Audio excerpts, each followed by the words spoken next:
Thank you. Dr. Orme-Zavaleta, thank you so much for coming today and for your decades of service to the EPA.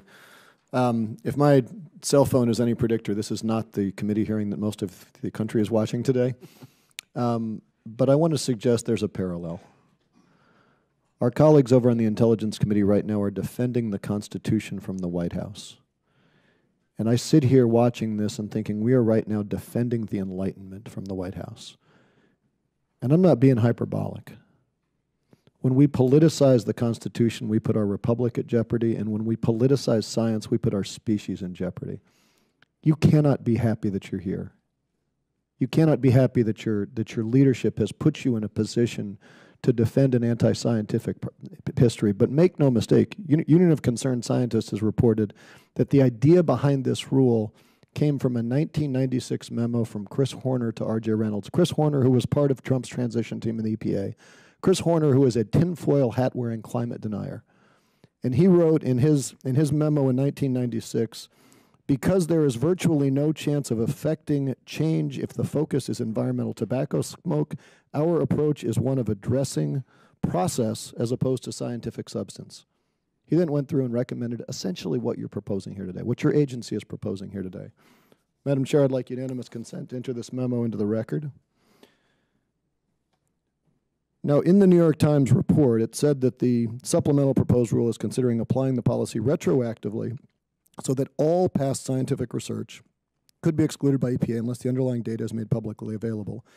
The EPA response to this, which you've been talking about, largely dodges the important points. So number one, EPA said in the release that, quote, the proposal and supplemental will not apply to any regulations already in place. Yes or no, is it within EPA's authority to review and update existing regulations at its own discretion? I believe they follow the statutory schedule. So that's a yes.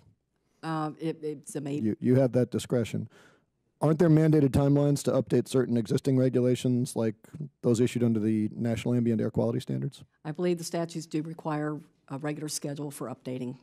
Okay, so given that EPA can reconsider any regulations it deems necessary, and the mandatory reconsiderations, is it safe to say that any existing regulation can be ultimately rewritten within the bounds of this proposed rule, should it be finalized? Should this rule be finalized, then it will apply prospectively to new rules and regulations. But those old rules are going to come up for renewal under what we just talked about. So it's fundamentally disingenuous to assert, as the EPA has, that the rule will only be applied will not be applied retroactively to existing regulations.